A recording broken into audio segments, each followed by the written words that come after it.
Okay, welcome everyone. Thank you for joining us. This is the August 28th iteration of the NSA Ad Hoc. Today we have, I have an agenda, proposed agenda on the screen. It goes, we're going to recap some of our former weeks. We're going to talk a little bit about and summarize the previous discussions, which I will try to do, and then review the draft memo that I circulated. Apologies for getting it to you all so late last night. It was my writing project for the weekend. I thank you to the chair for giving us a good gathering question to orient us all. It's right there. I will read it out loud. I hope that you all can sort of take a moment to think about it, to center us about this work. And the question is, what inspired you to get involved in civilian police oversight? What do you hope to achieve through your contributions to this important work?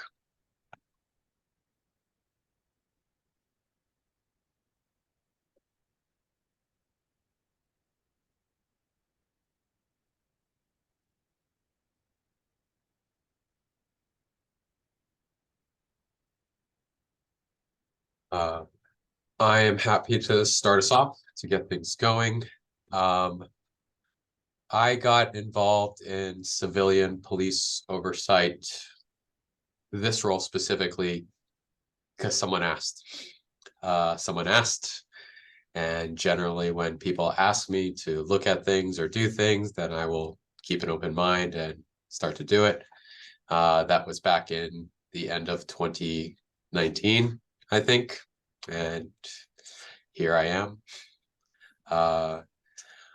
What do I hope to achieve through my contributions to this work? Well, I got into this a lot like I got into this particular work after seeing case after case after case in my day job of people being harmed, people being hurt, mainly physically, but also legally, and really having some serious trauma dealt to them through the actions of, misconduct of officers. And what I hope to go through this work is that we would never have, or try to reduce as often as much as possible, people getting hurt.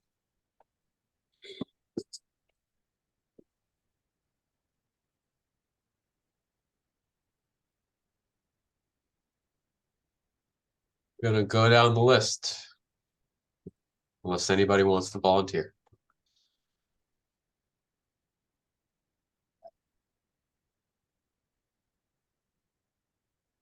Deacon Lyles.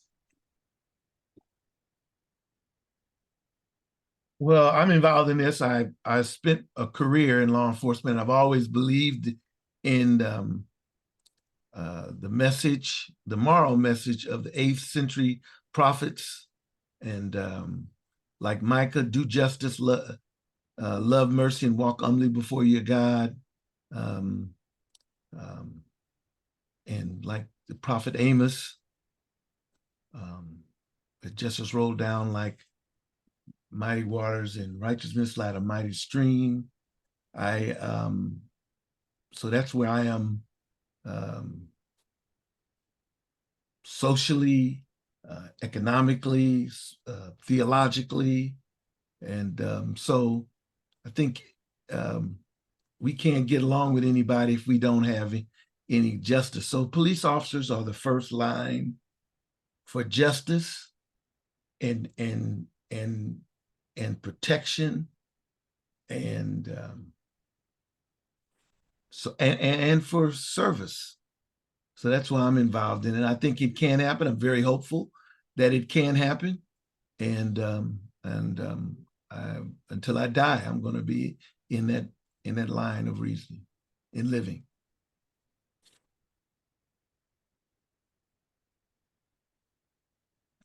Thank you.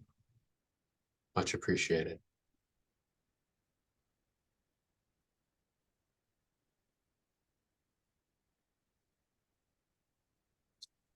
DC Wong.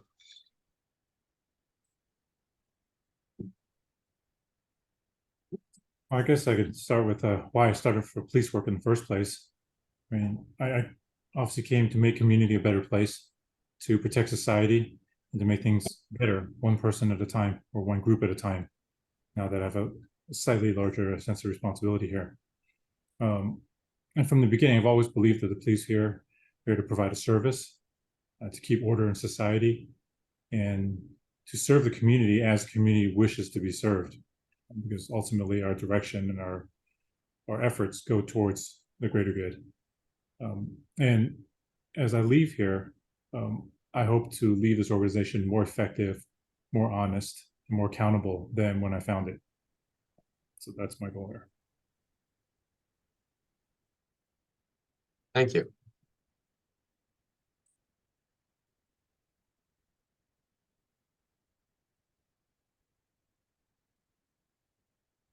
Chair, are you with us?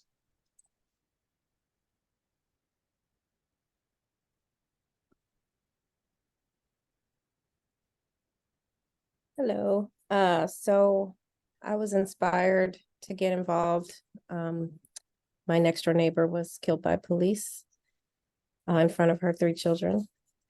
And I grew up with those children. And I was inspired to try to make a difference for my community by getting involved in civilian oversight. What I hope to achieve, oh, and her name was Eula Love. What I hope to achieve, sorry. What I hope to achieve is to help broaden the conversation and understanding, to afford a sort of humanized context to all of the stakeholders involved, so that the work that we do serves everyone, and that there is no one left out.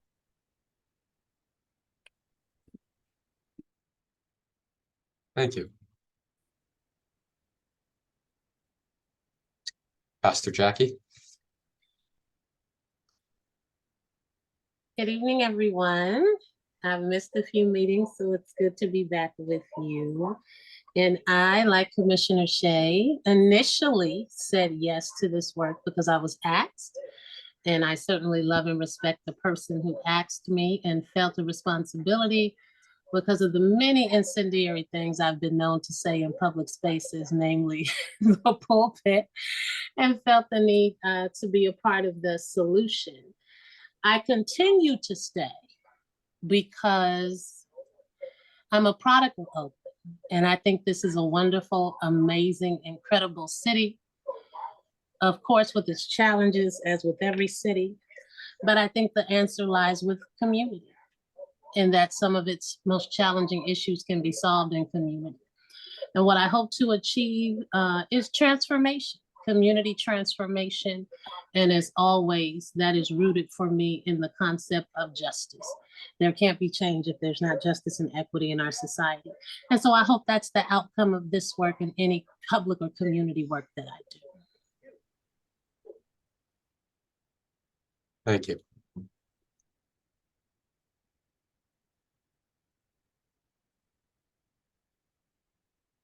Mr. Contreras?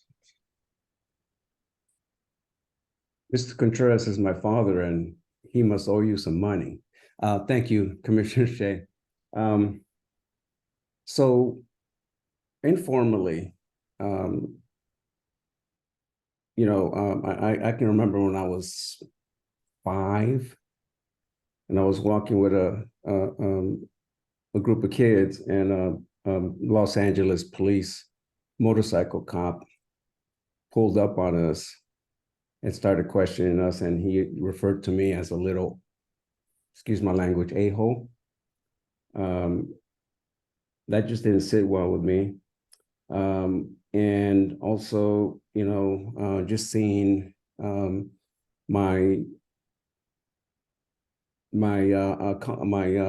people that I grew up with, getting beat up, getting arrested. That's the informal. Formally, You know, I've gotten involved with civilian police oversight here in the city of Oakland because I believe that this is a good and hopeful space to be in. It really provides, you know, some transparency and openness to this work. And what I hope to achieve or through this work is that I'm hoping that the next 7 generations of Black and Brown communities see the improvements that we all put forth. Thank you.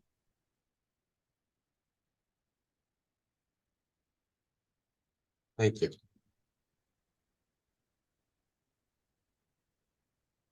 Just looking down my list. Lieutenant Hubbard. Hello, everyone. Just to echo a lot what that was already said, something my mother taught me when I was little is to leave something better than how you found it. And I really hope that before my career ends that we can be out of the NSA, but also the NSA doesn't end just because the term NSA is behind us. I want to make sure we establish training policies, a culture that would be envied by agencies across the country, and that's really my hope. Is I want us to be the leading department in reform and providing excellent customer service, but also leaving the city safer than how I find it. It breaks all of our hearts to see crime increase, and we need to strike a balance of developing a culture that trains and provides the best police officers that the community deserves, but also do so ethically and with constitutional policing to where we can decrease crime.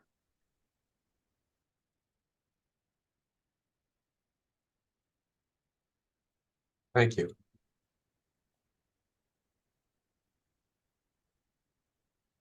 I think that's all of us. Thank you all for your thoughts. Thank you all for sharing. I very much appreciate your willingness to come to the table to share a little part of yourself as who you are and why you came to this work. If it's okay, why don't we turn to the next agenda item. I hope to try to be brief because I know that we have talked about these things over the course of the last 3 weeks and really just get to the written document. But I want to also take a moment to sort of share where we were, where we are, and perhaps where we may end up going. Right? I think that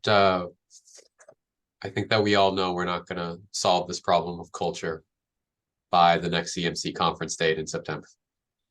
I think that this is a long game approach of things that we, as this part of this ad hoc, would like to recommend, to synthesize, to refine, and then to eventually implement with OPD.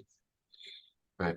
I know that at the beginning of this, we discussed having panels and speaking about and having discussions and working groups to really get down to the nitty-gritty of what concrete recommendations we can make to OPD.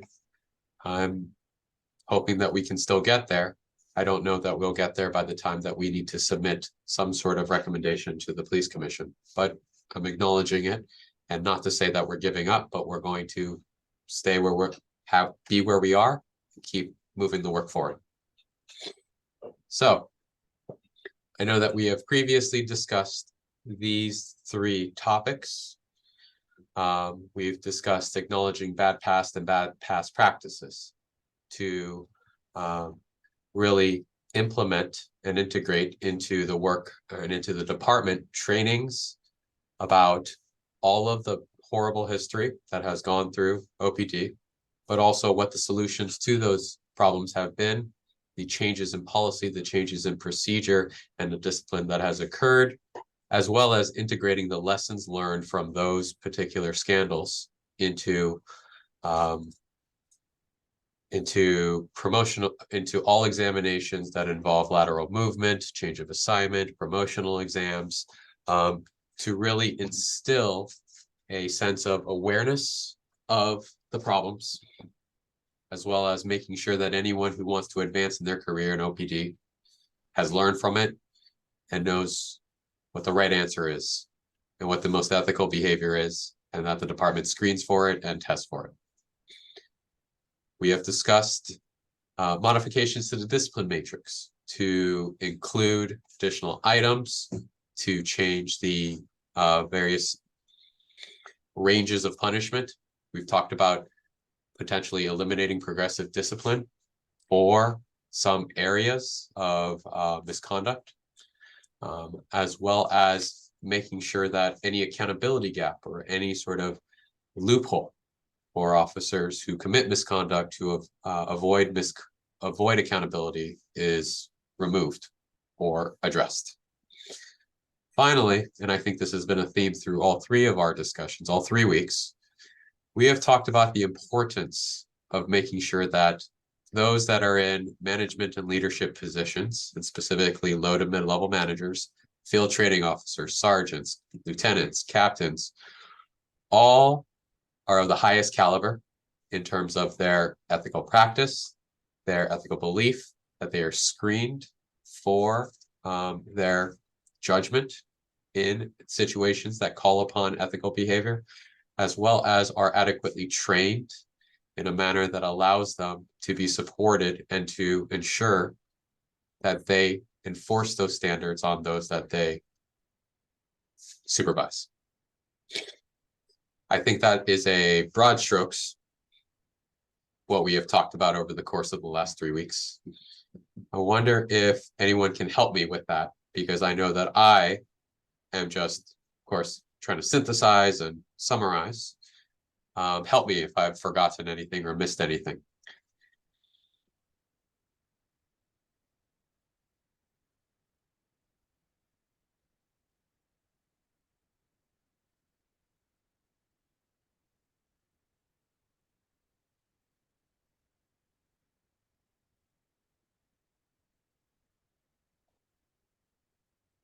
I would be remiss to mention that we have also learned about some of the things that the department is doing at the moment that goes towards these 3 topics. And thank you to Lieutenant Hubbard and thank you to DC Wong for sharing what the department is currently doing, so that we have a sense of what the department is doing, what it could do better, what efforts to build upon, and where to go from here.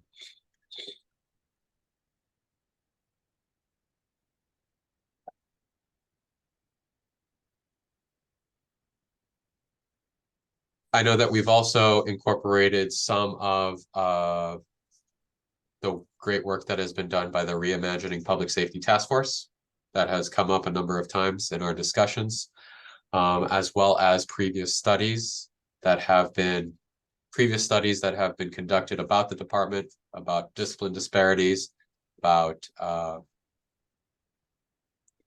judgment. I know that Lieutenant Hubbard was talking about Project Reset, which is a program that's been developed to try to spark culture change through the good work of Jennifer Eberhardt and her team at Stanford. Yeah,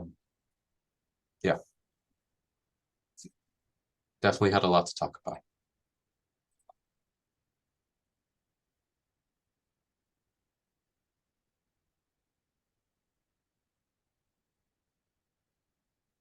I see your hand, Maria, but I think you're muted. Okay. Okay, so sorry. I could not find my raise hand or my unmute. Okay, sorry about that. I think I got it straight now. So Commissioner Shea, I like the way you prefaced your the discussion or this part of your review. You know that perhaps even though we're doing our diligently working and reviewing and looking at what we're tasked to do, I believe that the message you were just sending with that the little preface was that we will more than likely be making a progress report to the CMC as opposed to making some formal recommendations. Because I think if I heard you right, and I agree that, you know, we are not prepared to do that, and I don't believe we will be prepared between now and the 19th. So I appreciate that, because, you know, that kind of puts me a little bit more at ease, and you know, gives me a little more push to, you know, to really dig deep into, you know, what we really want to make, what we really want to recommend in terms of, you know, sustainability, you know, what does it really mean to exit the NSA and so forth. So thank you.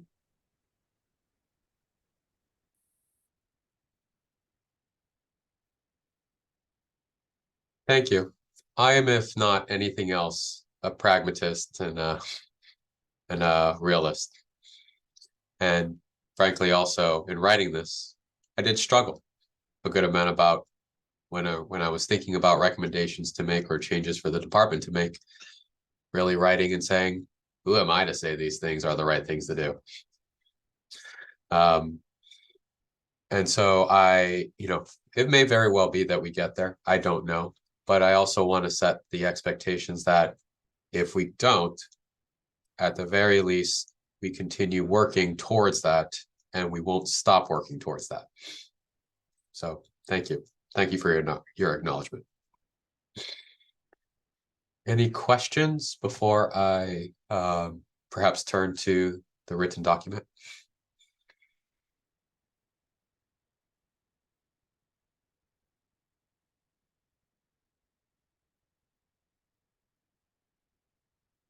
Okay. I had a couple of comments. The first thing that leaps out to me, the question OPD should be asking itself is, what is its culture, good and bad? And I would focus more not on the people who, which is I think is the majority of the Oakland Police Department, but focus on the folks who, or the behavior of those that end up getting these kind of incidences and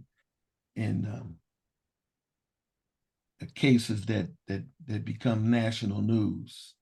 So what is the culture of Oakland Police Department? There shouldn't be a gray area for anybody who's in Oakland Police Department. There should be an elevator speech. Anybody who I was looking to, in my mind, that wanted to promote to sergeant or deputy chief, they should be able to define what Oakland's culture is, good and bad, and be able to look it straight in the face so they'll know what needs to be improved. And then lastly, I think patrol division has to be the special assignment.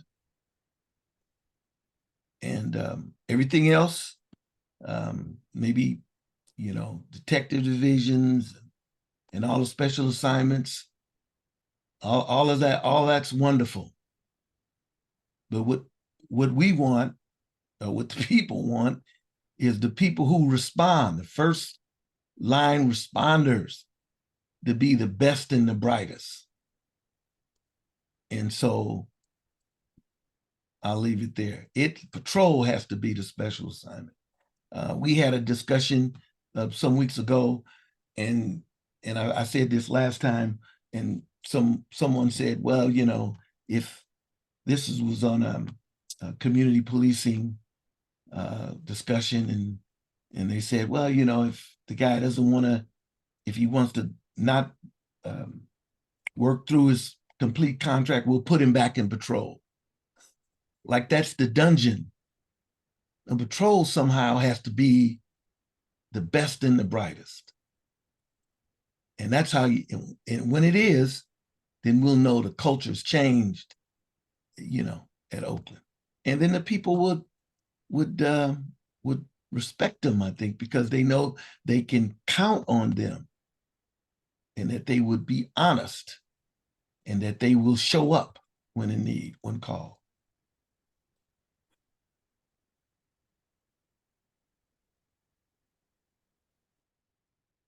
Can I just ask Reggie, are these things that you are saying should be edited in the document or new ideas? I just wanted to. No, in reading the doc, I see a lot of my ideas in here. So I want to thank you for that. But I don't think the patrol as the special assignment or where the best and the brightest are is not including in this. Got I it. think that somehow we have to, when we have a cultural shift in Oakland is when people want to be in patrol. It's not a punishment. And it's where we get, this is where our chiefs and our sergeants come out of that operation. So that if you can add that to the document, I think it would strengthen it. Why don't we then turn to the document? And why don't I ask you about that particular point? Thank you, Chair, for uploading this to Google Docs so that I can work while we're talking about it. So on that particular point, Reggie, I hear you when you say that. I hear that the focus should be in patrol. And let me see if I can broaden that a little bit, or perhaps reframe it in a way. It sounds to me like the efforts that we've been talking about culture change need to, should happen across the department in all ways, but with particular attention paid towards patrol. Patrol being that particular unit which is most likely to interface with the community, most likely to interface with people who are policed, and most likely to be in situations that could give rise to potential scandals. Ethics may come into play much more often in patrol than in other specialized units. Is that a fair frame? I see you nodding. Okay. Yes. Then I definitely agree with you about that, and I'm making notes to make that happen.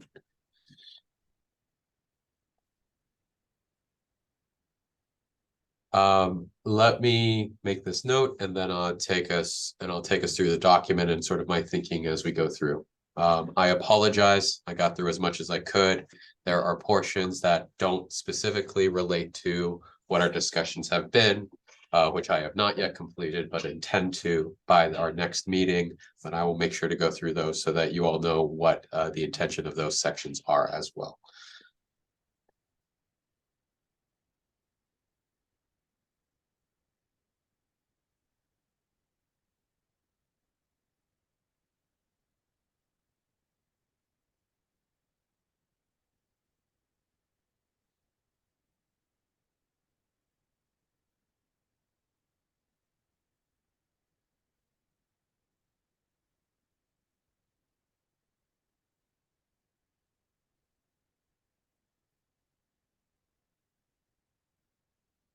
Thank you for your patience. All right. So building upon the structure of our previous memo, this document kind of just goes straight into it. It talks in the first paragraph about what it's for as an update to the work that the Police Commission has done to help reform the IA Internal Affairs investigation process of OPD since the last memo. And also specifically outlines community-driven recommendations to OPD that target the cultural problem that OPD has been wrestling with since the NSA began. The commission talk a little bit about why it's important for people to pay attention to this document. That the commission has unique features as an oversight body, civilian-led, community-centered, independent from the city. Majority of the commissioners are selected by a panel of community members and regularly solicits community input, both in ad hocs like this and from the broader public as well, and takes on community oversight priorities. In this way, the commission provides a formal community voice to the issue of OPD oversight. So I wanted to sort of lead into what we're doing here. After the April 11th, 2023 NSA Case Management Conference, the commission sought to address the concerns raised by the court. We have talked about some of them here, but specifically the commission sought to bring a community perspective to the cultural problem of OPD's inability to police itself, to hold itself account and its officers accountable without fear or favor. That is a quote from the judge, not from the parties. Wanted to make sure it was a quote from the judge.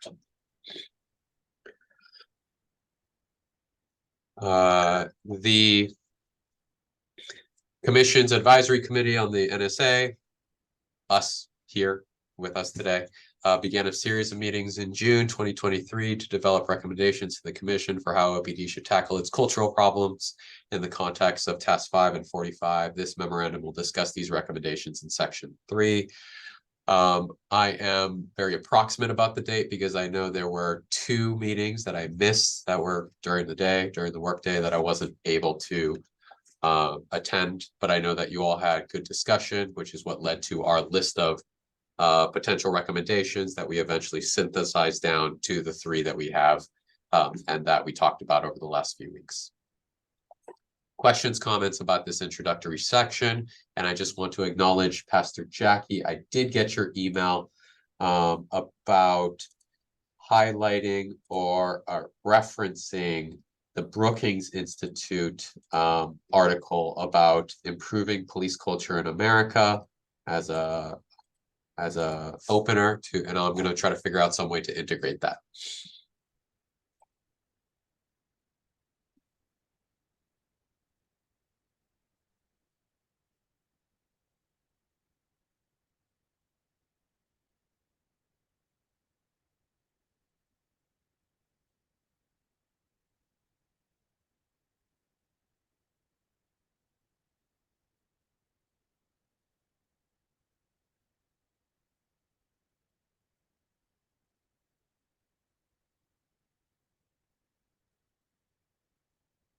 I'm going to turn to Section 2.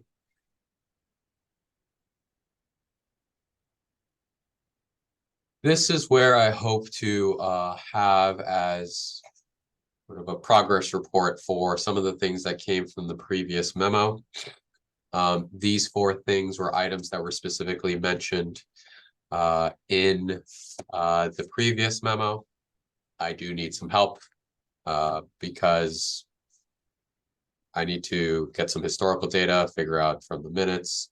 I know that we just had a vote on many of these items or recommendations from these items from our previous meeting on Thursday to integrate into this particular section to discuss some of the other things that have been going on related to the sustainability period, Task 5, Task 45, and some of the changes that are being made to address strengthening the internal affairs process and the gaps and the holes that we've seen in the last, it's August, so 8 months.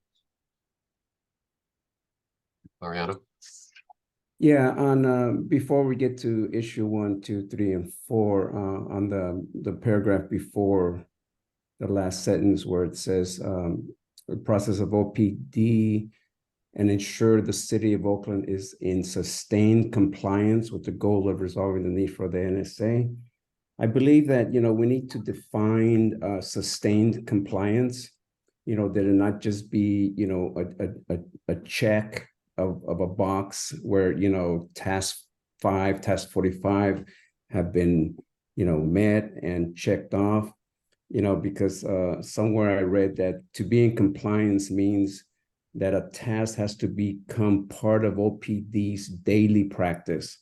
That's what sustained means to me. So maybe we can give a definition to sustained compliance and not leave it, as general as what it is now.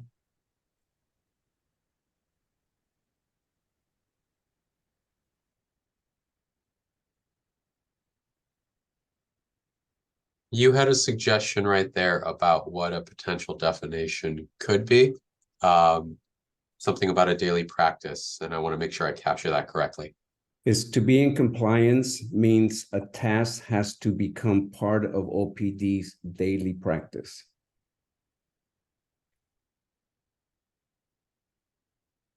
So to me, that means, that, last month, we checked off task 45 and everything's cool. And then, now we're a month later, somebody, was in violation of that. And, that's not compliance. It has to become part of their daily practice. To the extent that there is a time frame that you are thinking of, what would that time, if any, what would that time frame be? Every day. I know, I'm sorry. but every day for how long is what I'm saying. Every day forever. I'm sorry. I can't, if we can't say a year, we can't say 6 months. I mean, when there's no compliance, that's a violation, and then they're out of compliance. So I that's the only way I can answer that, Commissioner Shea, unless somebody else can come up with a time period.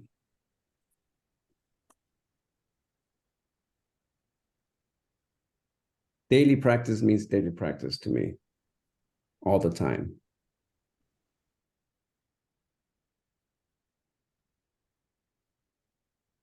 If I may just add to that, how we define that in the department is through policy. So we just have to ensure that everything that is NSA driven has a policy to go with it.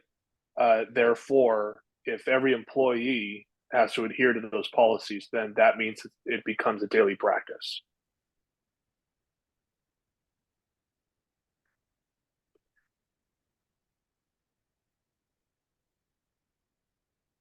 But if I may, the intent is not to be NSA driven after we exit that. So what drives it? I think maybe Yeah.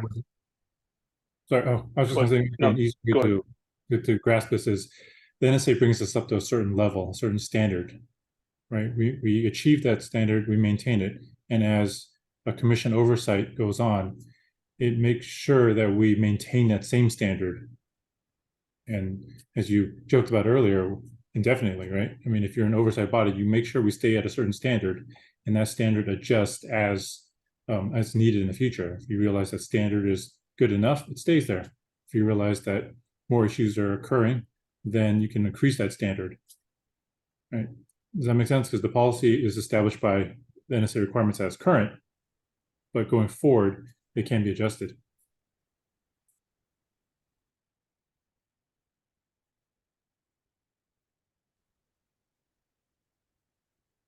Shay, may I? Yeah. In terms of the question of what happens after court oversight, sustainability, exit of court oversight, if I may share this. So this is a PowerPoint that I have presented to the commission, but it is helpful because it particularly cites the city charter, and particularly around the commission's oversight. 604 of the city charter is the Oakland Police Commission.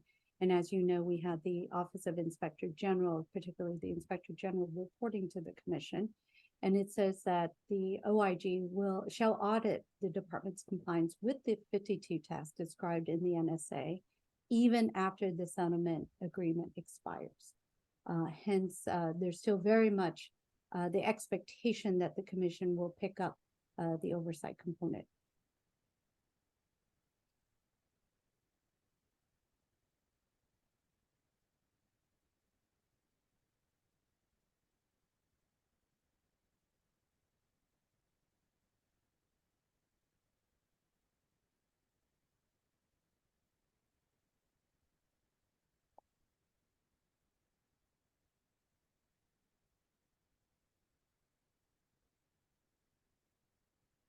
Any other thoughts or comments, disagreements, agreements on that particular point? Discussing sustained compliance.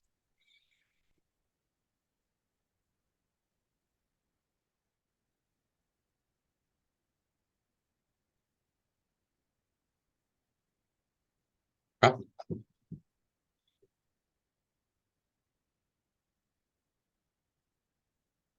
Well, I've been hearing rumors that internal affairs investigations are going to be taken from OPD. Is there some truth to that? And if that's true, are we reforming the right entity? Is that just urban legend, or is there truth to that, or we don't know, or we can't talk about it? Yes, sir. That's in the mayor's new budget. She wants investigations to be turned over to the CPRA. There's a little, I mean, I think that has been an ambition. Just hire and training that You're goes with breaking it. up. I'm getting every third word. I don't know if Create a delay in that fiscal year. But Lieutenant Hubbard, you'll need to say what you just said one more time over. We were, as Reggie said, catching every third word. If you can. yeah, I'm sorry, I'm in a dead spot. It's in the mayor's new budget, the 2-year cycle budget. She wants to transfer investigations over to the CPRA.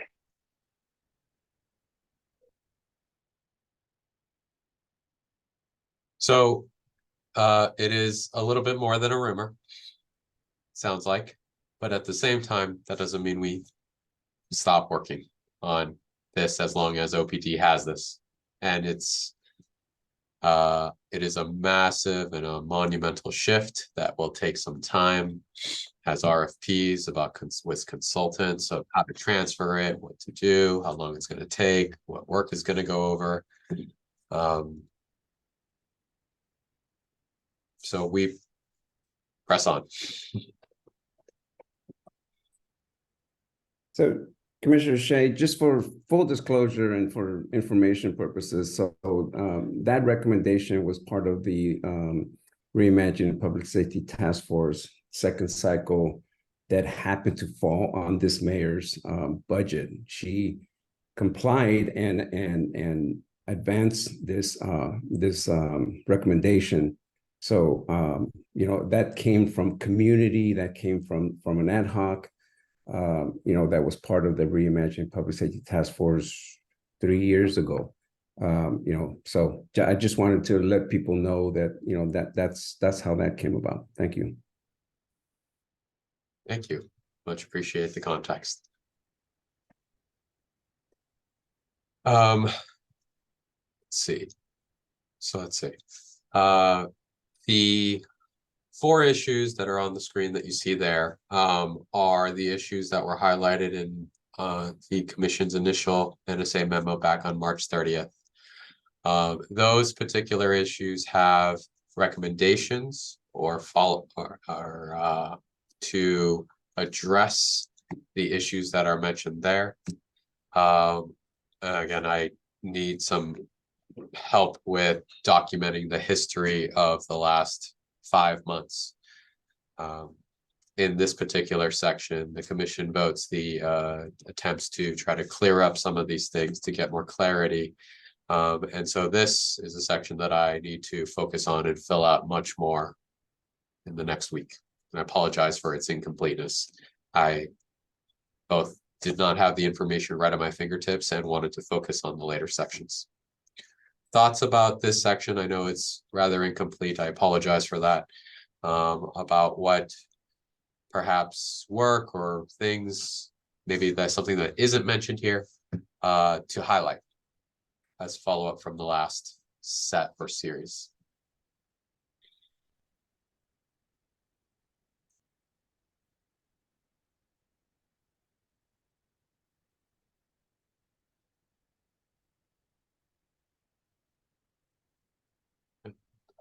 This is not the end all, of course. If you think of something or later review, something comes to mind, or later on have some thoughts, feel free to email.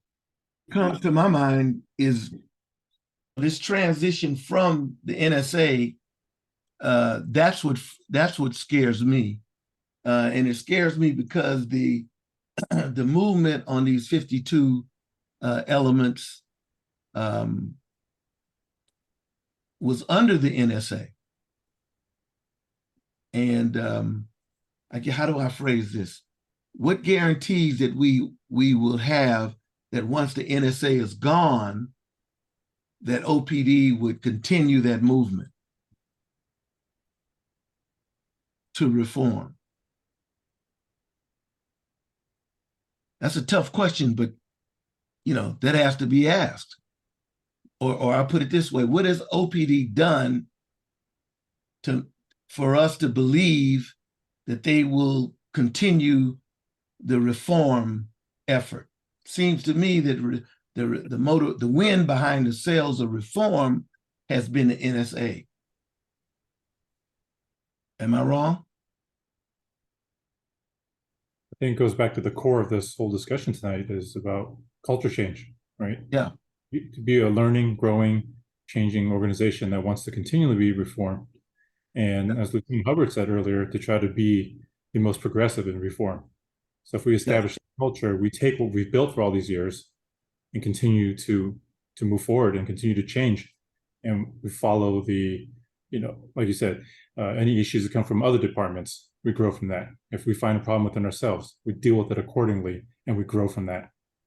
And of course, we have the help of the IG and we have the help of the commission and we listen to the public. And we take all this into consideration as we do this. So it really comes back to, I guess, the core of the whole thing where all these things we're talking about comes down to, like you said, culture change. And to make sure that that is solid within our organization. I would add to that a little bit more emphasis on the oversight bodies that were not in existence 6 years ago. Is it about 6 years? 6 years ago. And were not in existence for 14 years of the NSA, which are Inspector General, the outside Inspector General, the CPRA, and the Police Commission, whose tasks are specifically to investigate misconduct, to audit the department, to ensure that there is adherence to policies, as well as the oversight of the commission and the continuing watchful eye to eventually transition and take over for the monitor and the court. Well, I think the entities that we're talking about now are excellent, but they're all neophytes. They're all very, very young, and they're not functioning at full strength. And, DC Wong says, if we need some cultural change, there ain't no if to it. You need dramatic cultural change. And that's why I posed the question that, until OPD can answer, this is our culture. This is good about us, and this is just awful about us. And this is where we need to change. What I hear is that, if we need to improve, we'll improve. After 23 years, you need to improve. After these cases that we kind of, that were listed in your document, Jesse, that's enough to make us say, why should we should take your word for it? That's where my skepticism comes in. Should we just take your word for it? Now, I got to have more than that. And you should want to give more than that. Matter of fact, if, it seems to me, if I heard, we're not ready. We've been fighting that NSA agreement for 23 years. Tooth and nail to a standstill. We don't have cultural change. We have some people in the organization who are wonderful people who recognize what we need to do, but they don't. Do they have control over the ones that are causing us the problems?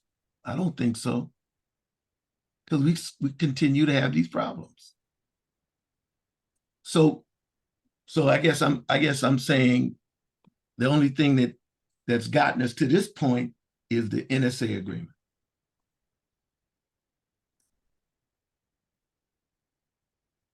Commissioner Shea?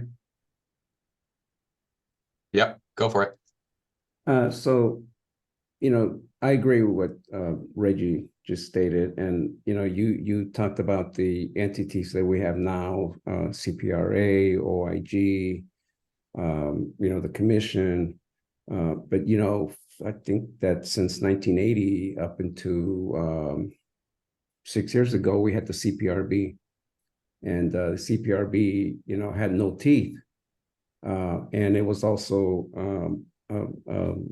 a subject of the police department and others, just tolerating it. Let's tolerate this. It could go away. It's a necessary evil. Let's work with it.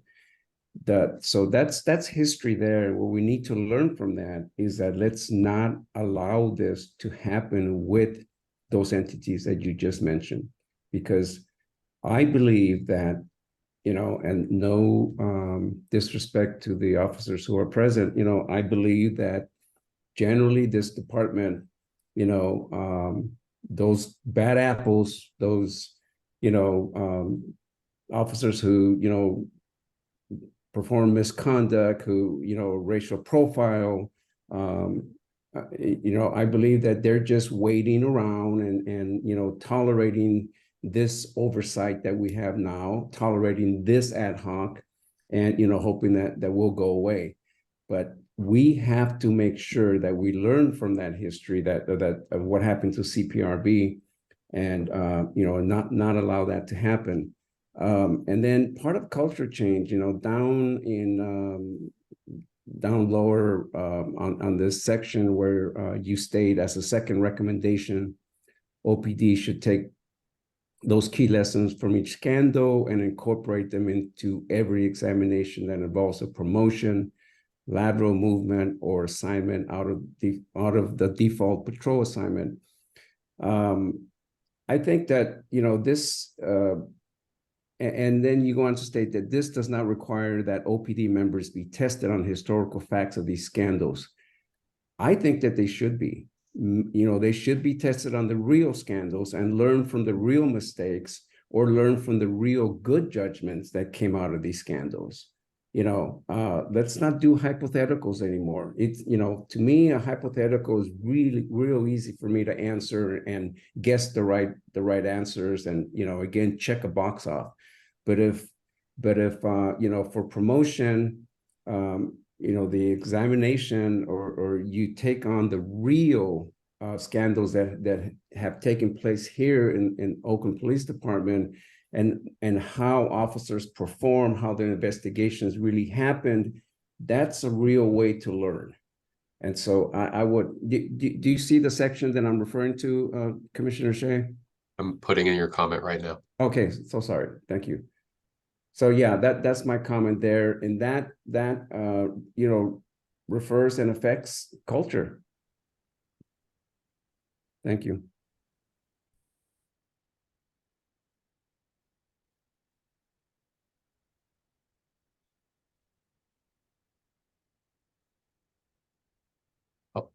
Since we've gotten into it, why don't we get into it? Thank you for that. Let's go back to that once we get down there. I appreciate it. I've taken it in. I'm trying to think about how that's going to work, and perhaps when we get to that section, we'll talk a little bit more about it. So let's get through section 3. Let's see. The introduction section, kind of just like I mentioned, introduces whoever's reading this to what's happening. I did want to have a portion in here that talked a little bit about the fact that these things that we're asking about, these things that we're not asking about, excuse me, these things that we're discussing and recommending are don't necessarily get to or speak about or recommend changing IAD policy, or about the changes to their investigations or to some other aspect of the IAD process. But I think that's something we acknowledge and we talked about. It's very specifically, we think that these things will change culture in a way that will substantially improve the issues and the problems, the cultural problems that are found in Task 5 and Task 45. Just wanted to highlight that point, that was a product of the discussion, and that it is in there in that first paragraph. The first recommendation, I'm sure that there is probably a better way to describe it in this header, and I'm open to suggestions, is acknowledging bad past and bad past practices, right? And that was what we talked about 3 weeks ago. And what is this topic, and how does this recommendation contribute towards culture change? You're going to recognize a lot of the words that are here because they are words that we are things that we have discussed, the concepts that we've discussed during this ad hoc. First step in change is acknowledging the need for change.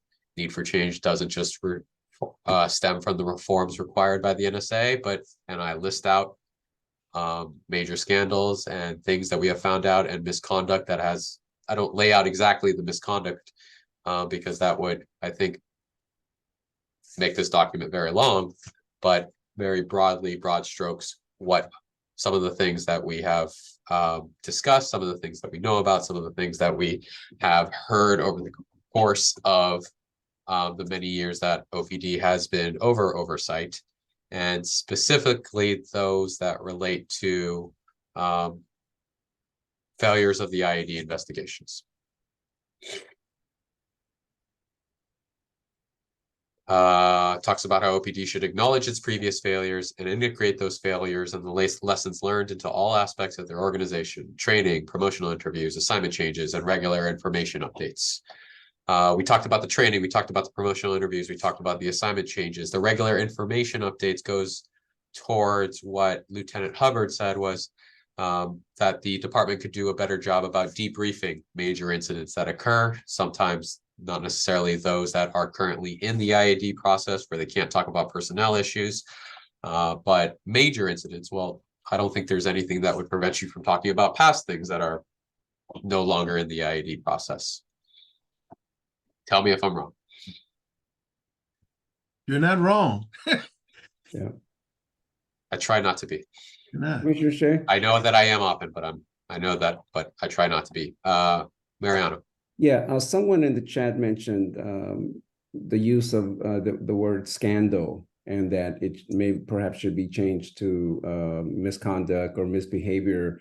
I believe that it's a scandal because there was misbehavior and misconduct, cover up, untruthfulness, lying. That's why it became a scandal. So I think, maybe it should be the history of misconduct or misbehavior. Here, okay. Or anytime, okay. I did see that. I was thinking about that. I thank you for reminding me about that.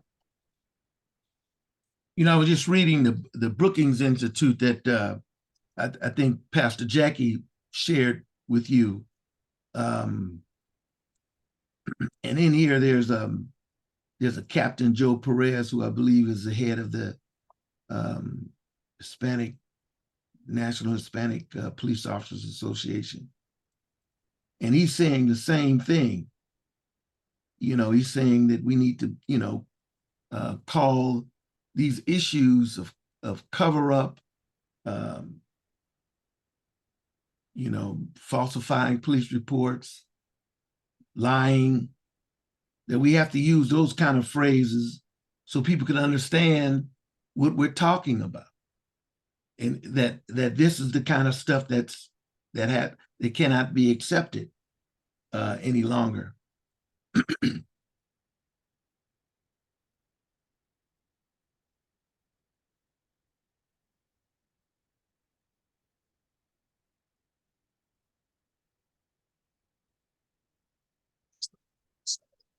So that's the misconduct that we are talking about. Truth telling or not truth telling. I don't know that if we take that alone, I don't know there should be progressive disciplinary action on that. I really think if you lied on a police report, you don't get a second shot at it. I think that reflects I think the discipline matrix reflects that. Yeah. Yeah, definitely. I have a paragraph about how this recommendation might change culture. This is definitely something that I think could be fleshed out a lot more, whether that's through the help of this ad hoc or perhaps subject matter experts who are well suited towards or have gone through or are experts or consultants in organizational change. But this paragraph, the one that I'm highlighting right here, I think could go a little deeper, but working with what I think that this captures some of the discussion that we've had. There was an anecdote by Jose Dorado that I have in the footnote. I thought it was a good one. I didn't want to misquote, but I certainly wanted to have a sort of a note to drop there to try to get to ask the ad hoc, does it make sense to put this in, to work it in some way, whether it's by a footnote or paragraph?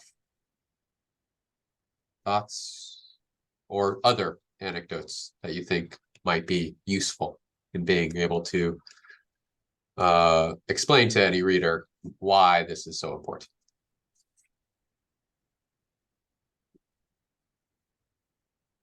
Well, it's important because, you know,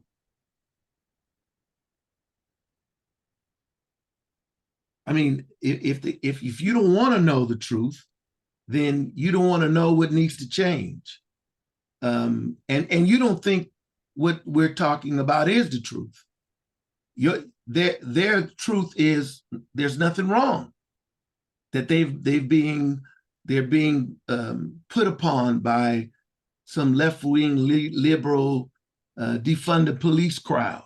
No, no, we're talking about the actual events that happened in the city of Oakland by Oakland police officers, small minority of them that they tend to have no control over.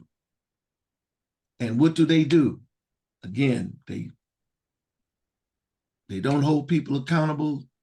They're not transparent.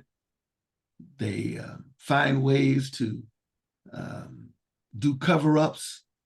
Those kind of things is what got us to where we are today here.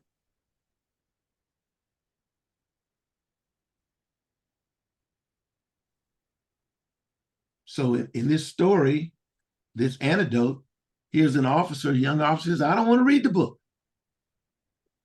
And quite frankly, when I brought up the book, when we first started, the first thing someone said to me was, I can't order anybody to read that book. That was me. Yeah. I know. Why not? Because I don't have the power to order people. Yeah, but see, now you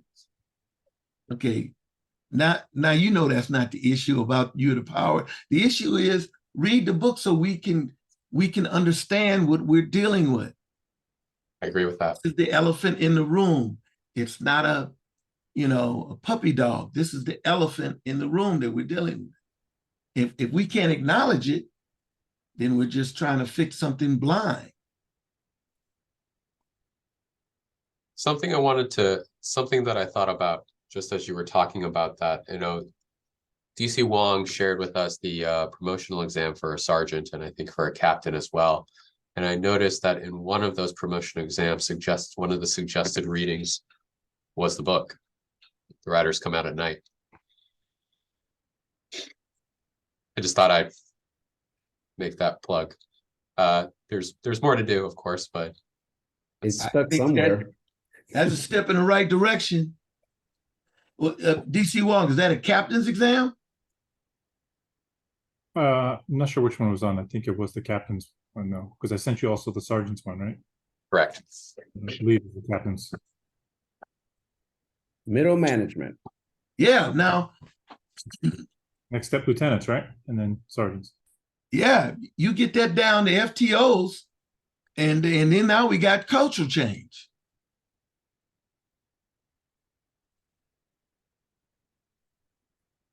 I'm going to make that note and then move on from this section.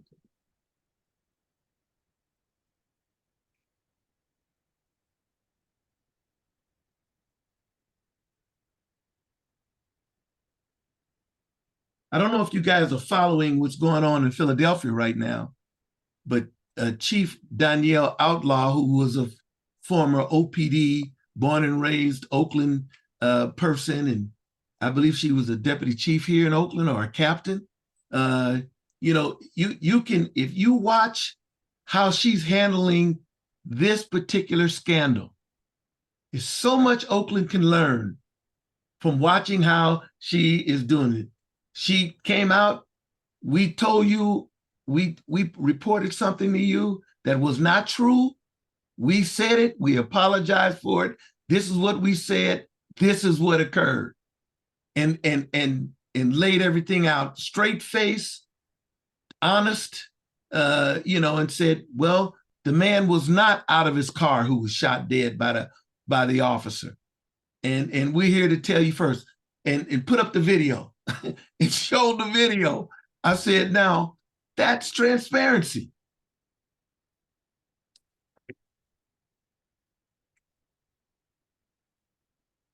So subject matter expert, Danielle Outlaw. I knew you were going there. I will ask the ad hoc for a little bit of help about teasing out the section that I've highlighted here about this anecdote. I want to make sure that I'm capturing what it is that we want to try to deliver or we want to try to state.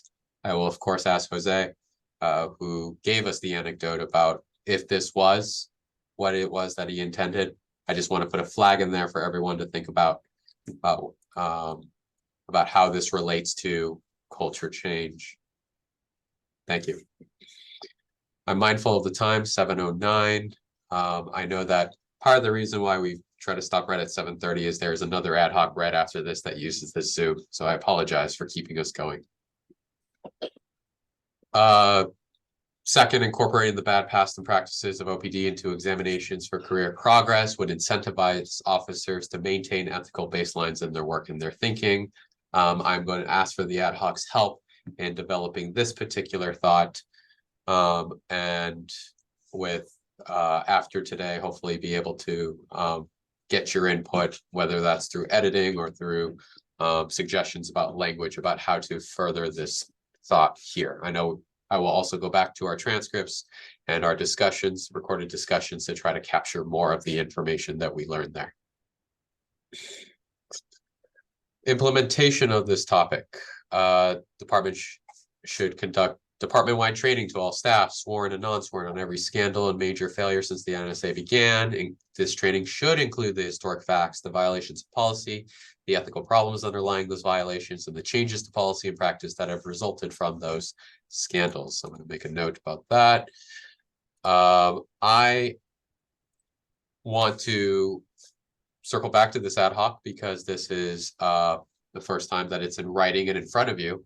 Is this what you are looking for? Is this the right direction, wrong direction? What do you all think?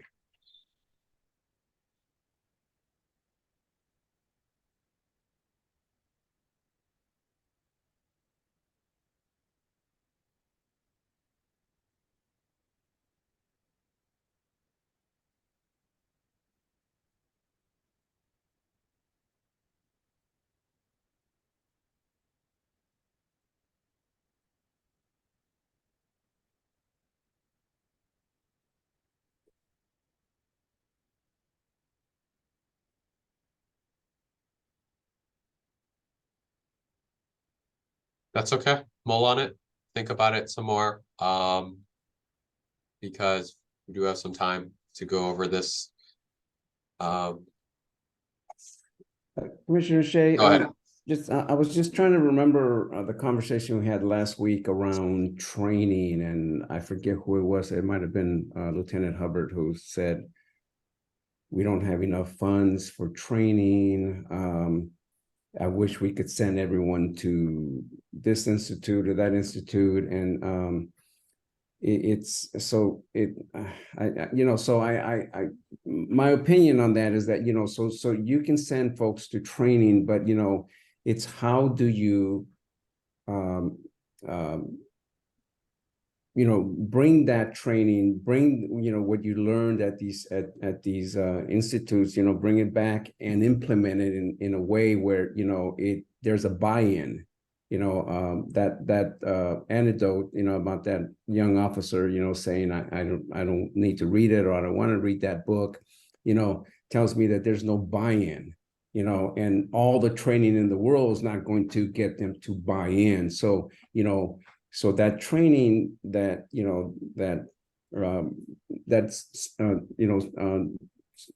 spoken to here, needs to figure out how is that implemented and brought down, brought to the entire department, where there's buy-in and understanding that, this is what's going to change our department. I don't know if I made myself clear, and I was trying to remember the conversation from last week. Maybe others can help me on that, but I thought it was a good conversation. I recall the conversation, and I recall it being about how or what we do, or what the department does to train its managers, train its sergeants, train its middle management, lieutenant captains, and a discussion about there was an opportunity to send a group of officers to the Goldman Institute so that they could take or be trained on a number of things that would sort of talk about, or that focused on ethical leadership and training. It was it was about 10 officers, or 10 members, and also questions about, well, what else is out there? What else is possible, perhaps outside of government trainings, perhaps more in the corporate space? But your point is well taken, in that we should also think about, as part of this discussion, and I'm going to figure out some way to integrate it, questions about how the department may pay for it, how it should be rolled out, how the lessons that are learned in these trainings can translate into, especially if it's just a small group to begin with, into the rest of the department. I don't think we're going to have the answers, but it's certainly something that we need to figure out and find out about. Thank you. Jesse, is our gaze in the right direction? It seems to me that, again, when we send folks off to these type of trainings at the Goldman Institute, High School of Management, Harvard School of Management, Business School, etc., we send them to that high quality training. That's wonderful, and it's very expensive, but we're sending the people who are not the problems. And I just think we have some local talent right here close by Urban Institute that we ought to be sending the folks who are the problems. Training people who represent Oakland well to do their best. I can't argue against that, but that's not the hole in the boat. The problem for us is Oakland's inability. I challenge Oakland's management team. I challenge you to identify and recognize and come up with a strategy to interface with the people who are your bigots, your racists, your homophobes, your fascists, your women haters. Those are the people who create the problem for us. And can you actually identify them? Yes, you can. Is it your responsibility to do something about them? Yes, it is. You should have, and we need to do this before they get hired. But once they start showing those kind of tendencies, the first indication of they having a problem shouldn't be from someone in the community reporting them on a complaint. It should be some sergeant, some lieutenant, some captain. Saying, do you get phone calls from people in the community about certain officers? that they, hey, listen, huh? I'm just telling you this confidentially, but we got a problem with Officer Lyles. Do you get that? And if and when you get that, what do you do about it? Do you keep an eye on them? Do you file that away and start monitoring them? That's good management. That's cultural change management, because we can modify their behavior, or we can invite them to do something else for a living before they do something that hurts our citizenry. Does that make sense? I think it does. I think you're also discussing, and I just want to make sure you're talking about, we've kind of shifted the conversation from the department-wide training about bad past and bad practices, past practices and current, but also to what sorts of training should we be implementing, and what sorts of supervision we should have for those mid-level managers, sergeants, FTOs, lieutenants, especially those who might, in your words, be a problem, Yes. have the wrong views. And I think that's something a little different than what we had in here, and I appreciate it. And I think I'm going to try to put in sort of in some way about that we have the PAS system, we have intensive supervision, and sort of to take a look at that. I see Pastor Jackie. Please. Hi, I know that you're on a time schedule, so I will be brief and send you all of my thoughts under separate cover. But I do know that one of the documents, I think the documents that inform this work actually uses the word culture. It might be good to quote that somewhere in the document, preferably in the beginning. I'm sure in these past 3 weeks, you all have had discussions around what is even meant. What is the understanding of OPD's current culture that is requiring such change? Because I've read through the document, but we haven't said it. And I think some of these recommendations are open to vast interpretation. If you don't say, here is our present understanding of what the organizational culture is of the Oakland Police Department. That's right. And that is what is making the recommendations as they stand relevant. And I think we have grounds to stand on, because one of the statements that's in the actual conference minutes is there must be a cultural shift in the department. They say it. And so I think it's important to include that. But like I said, I'll send you all of this under separate culture, but I just wanted to make sure I said that publicly. And then also wanted to share that the email I sent to you, you were free to share it with the whole group. I just didn't want to share it myself without first sending it to you.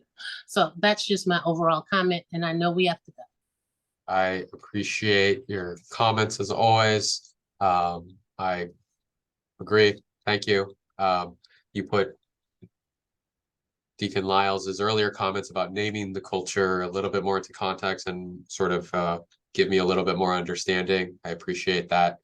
And I will try to figure out some way to work that in, quoting directly from the CMC conference and specifically Judge Orrick. And of course, I appreciate the deference of sending the report directly to me. I deserve no such deference. Please send it to everybody. So Jesse, that should be everybody's elevator speech. It should be asked on every promotional. What is the culture of the Oakland Police Department? And then everybody coming from the FTO assignment, sergeants exam, lieutenants, captains, ought to be able to recite it. They ought to know it. We are this. Blah, blah, blah, blah, blah, blah, blah, blah, blah, blah.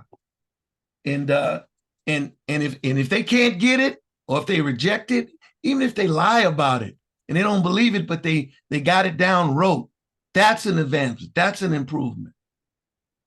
I will need your help as to what exactly should that culture statement be. Well, I think DC Wong and Hubbard should be a part of this. Absolutely. I challenge them to produce a document about what is OPD's culture, and be honest, good and bad. I think then we improve on what they say. We don't work there. That's one of the things that We think we know law enforcement, but we don't. We think we know Oakland Police Department. We know of it or about it, but they know it. I will ask DC Wong and Lieutenant Hubbard to help us out. You don't need to do it right here on the spot. I do recognize that perhaps not perhaps, but as part of the Project Reset curriculum, the 4-week curriculum, you do ask your officers, what is the culture of OPD? What is the good culture, or what is the past? What is the future? What do you want the culture to be? There you go. Sort of the discussions of, and so I also want to clarify, Reggie, are you asking about a statement about where they want the culture to be, or of present, or both, so that we have some clarity on? Well, I think it includes all three. Like, you know, what is the culture, and good and bad, and what should it be? What is your improvements? What do you think needs to be improved? That's how organizations become learning organizations. And of course, since OPD is an organization that serves the community, and the community should have input into it, we should also work with them, not just off the back of their work, but also for ourselves about what it is, good and bad, and what it should be.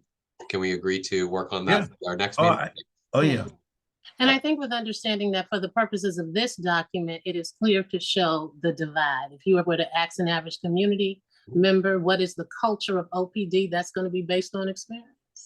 And every community member's experience is different, but being clear that organizational culture is not just around the mission and the beliefs and the values and the vision, but it is also the practices. It is the psychological and social practices that leads to behavior. And sometimes that is where the disconnect lies. So I do think it's important. And I think once we have that, there are a couple of your highlighted items in the document that you will no longer have to edit or tweak, because we will have established some clarity in the beginning of the document. And like I said, I'll send you some things under separate cover that will hopefully assist and bring some support. Much appreciated. Thank you so much. We're at 7:25. So I know that this is good discussion. We want to get through more of this document, but I am very cognizant of time and everyone's valuable time. What I would ask is, we have our next meeting currently set up for September 7th. I hope that you all will not wait for September 7th. I hope that you all will help me work through this document, get me your suggestions, your input, your criticisms. Tell me I'm an idiot. Tell me I'm a way off base, whatever it is, so that I can work on this and that we can have a product that we can all have a consensus around for our next meeting. Is that okay? Thoughts, comments, questions?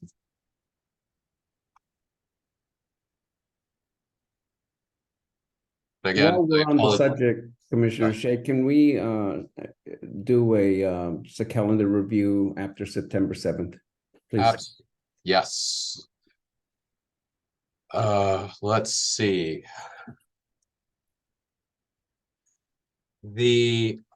After September 7th, we will have, I think, some consensus around, I hope we'll have some consensus around the format of this particular document as our recommendation to the commission.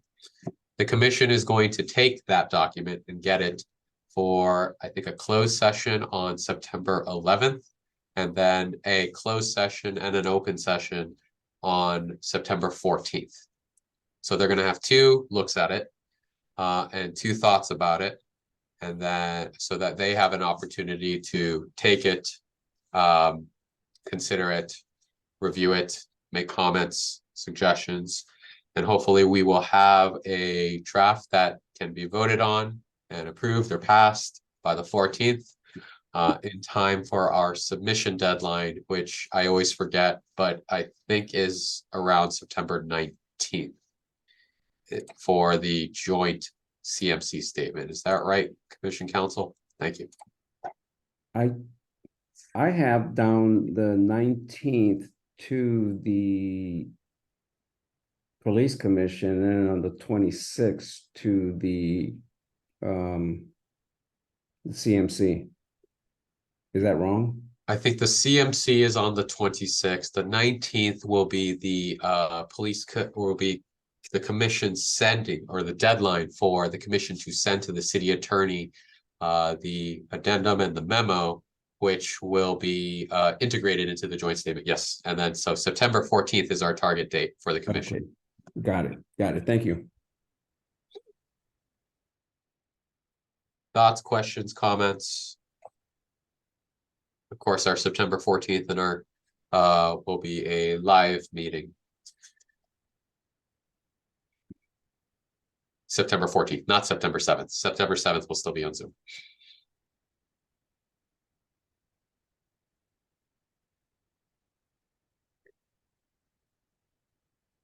And then lastly, do you want our comments and submissions is this in the Word doc, or you want it through email, or?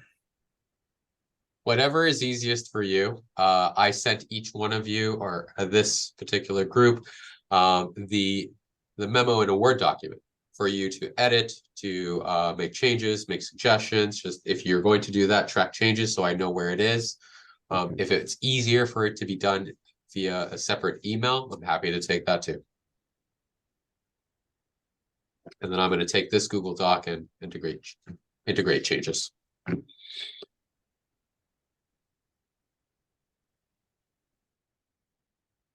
I want to thank everyone for your time and attention. Again, apologies. I beg your forgiveness for getting this to you so late last night.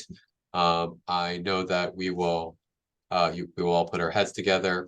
We did so today. We will do so separately to work on this document and then come back again. I know that didn't make sense, but come back again on September 7th to get a fuller document that we will hopefully be able to have consensus around for our recommendation to the Police Commission. Thank you all so much. Any final words or thoughts? If not, have a good night.